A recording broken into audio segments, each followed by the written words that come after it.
Halo semuanya, selamat pagi, selamat siang, selamat sore, dan selamat malam buat kalian semua yang sedang menonton video ini. Sebelumnya, gue pengen ngucapin terima kasih terlebih dahulu buat kalian semua yang sudah setia mengikuti channel gue ini. Sebelumnya kan, gue udah ngebahas tuh tentang praktik money politik di Indonesia yang terjadi pada pemilu yang diselenggarakan pada tahun 1955, 1971, 1977, dan 1999.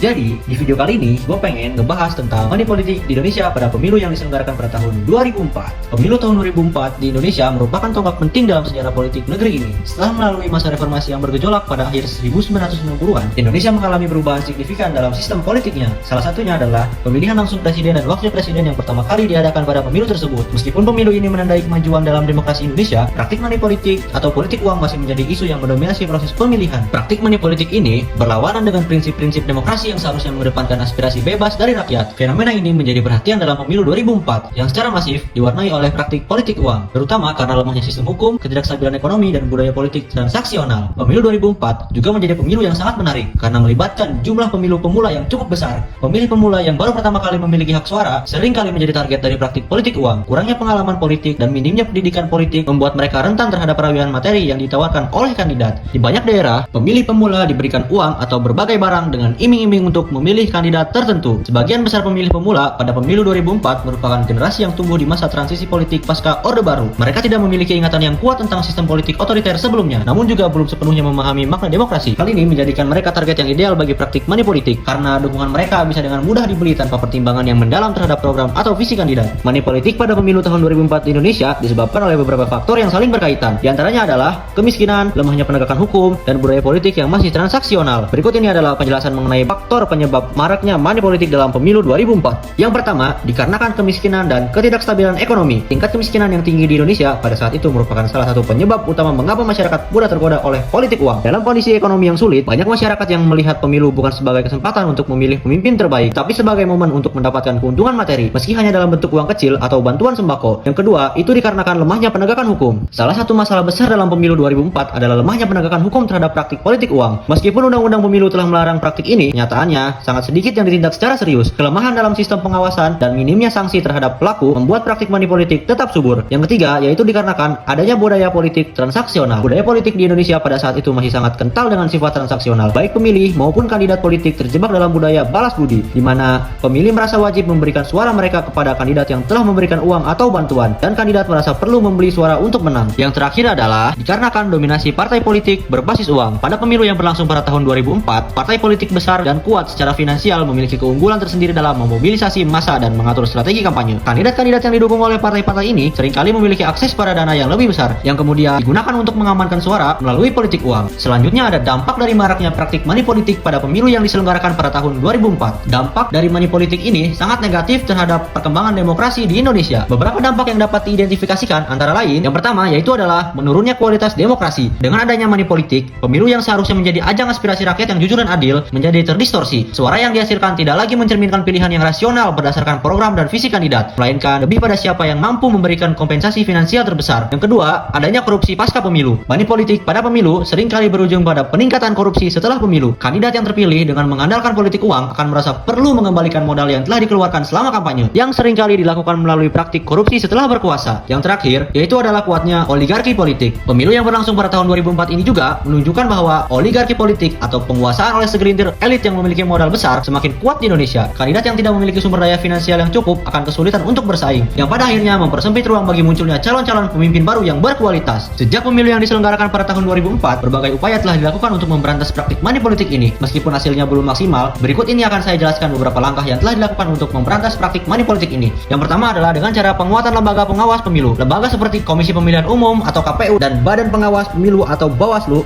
terus memperkuat kapasitas mereka dalam mengawasi dan menangani kasus money politik. Aturan-aturan mengenai sanksi juga diperketat untuk memberikan efek jera kepada para pelaku. Yang kedua adalah dengan cara memberikan pendidikan politik kepada masyarakat. Selain pengawasan, penting untuk meningkatkan kesadaran masyarakat akan bahaya money politik. Pendidikan politik melalui media massa, lembaga swadaya masyarakat, dan organisasi masyarakat lainnya diharapkan dapat membuat pemilih lebih kritis dan tidak mudah tergoda oleh uang. Yang terakhir adalah dengan melakukan hukum yang lebih tegas. Penegakan hukum terhadap pelaku money politik perlu diperkuat baik dari segi regulasi maupun implementasi. Kandidat dan partai politik yang terbukti melakukan praktik ini harus dijatuhi sanksi yang tegas, termasuk diskualifikasi dari pemilu dan hukum pidana. Selain itu, media massa serta lembaga swadaya masyarakat atau LSM juga memiliki peran penting dalam mengawasi praktik money politik pada pemilu 2004 ini. Jadi, money politik di Indonesia pada pemilu tahun 2004 tidak hanya dipengaruhi oleh kondisi ekonomi dan sosial masyarakat, tetapi juga oleh lemahnya penegakan hukum, peran media, kurangnya pendidikan politik di kalangan pemilih, serta keterlibatan lembaga-lembaga pengawas yang masih perlu diperkuat. Reformasi politik yang menyeluruh termasuk peningkatan transparansi dana kampanye dan pemberdayaan teknologi sangat penting untuk mengatasi masalah ini di masa depan.